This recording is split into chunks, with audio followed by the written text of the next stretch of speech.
Welcome students, welcome to rule number 39। इसमें हमने देखिए क्या पढ़ना है, पेयरिंग गारमेंट्स एंड थिंग्स, यानी कि ऐसे वर्ड्स जो पेयरिंग में यूज़ होते हैं, ऐसी चीज़ें, ऐसे वर्ड्स जो नाम है किसी गारमेंट का या किसी चीज़ का और जो पेयरिंग में यूज़ होते हैं। For example socks, shoes, jeans, seizures,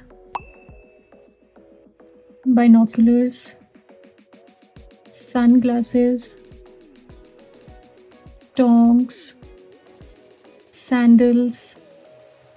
ठीक है, इस तरह की चीज़ें जो कहाँ पे कैसे यूज़ होती हैं, हमारे पेयरिंग में यूज़ होती है, यानी कि जिनमें दो पार्ट्स प्रेजेंट होते हैं, एक में वो काम नहीं कर सकते।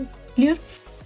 तो आपको याद क्या रखना है, जो पेयरिंग गारमेंट्स और थिंग्स होते हैं ये हमेशा ही प्लूरल नाउन होते हैं। ये हमेशा ही क्या होते हैं? Plural noun. इनके साथ वर्ब जो है वो कैसी आती है? प्लूरल। क्लियर? प्लूरल नाउन होते हैं, प्लूरल वर्ब आती है। दूसरा, S can't be removed, S can't be removed.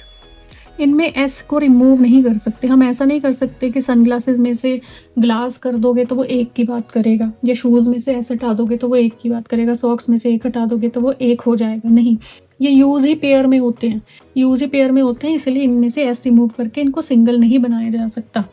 Clear? Plural nouns होते हैं, वर्ब इनके साथ प्लूरल आती है और एस इनका रिमूव नहीं हो सकता। फर्स्ट देखिए, her shoes is missing, her shoes is missing. अब यहाँ शूज वर्ड लिखे जनरल। शूज का मतलब क्या है कि दोनों की बात हो रही है, उसके पूरे पेयर की बात हो रही है। और जो पेयरिंग चीज़ें होती हैं वो हमेशा प्लूरल फॉर्म में होती हैं, एस के साथ, एस रिमूव नहीं होता है और उनके साथ प्लूरल ही वर्ब आती है। तो क्या लिखेंगे? Are. Her shoes are missing. अब एक चीज़ बताइए, अगर मैं लिखूं a pair of shoes are missing,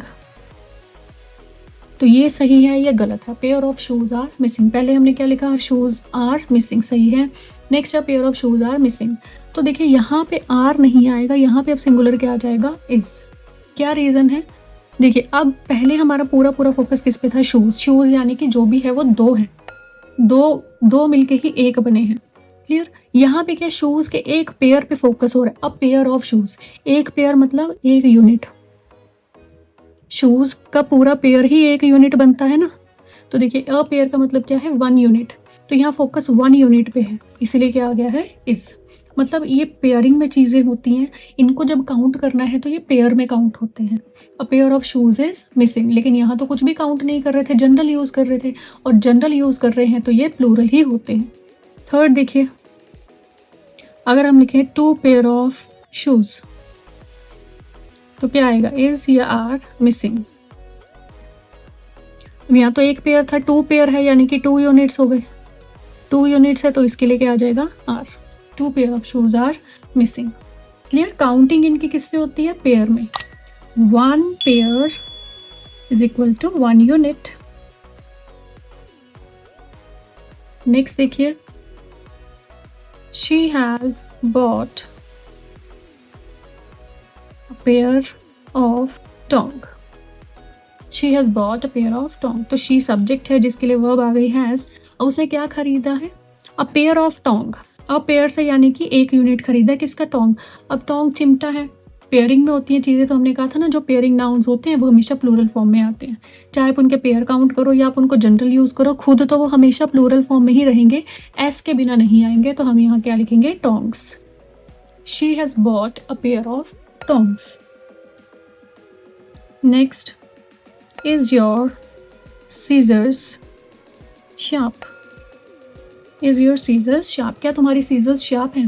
अब सीजर भी पेयरिंग में होती है, तो देखो प्लूरल नाउन एस के साथ है। ये वर्ब किसके लिए आई है? सीजर्स के लिए। सब्जेक्ट है ना, सब्जेक्ट की वर्ब होती है, तो ये प्लूरल नाउन है, इसकी वर्ब प्लूरल होगी। क्या लिखेंगे? Are. Are your scissors sharp, are your scissors sharp.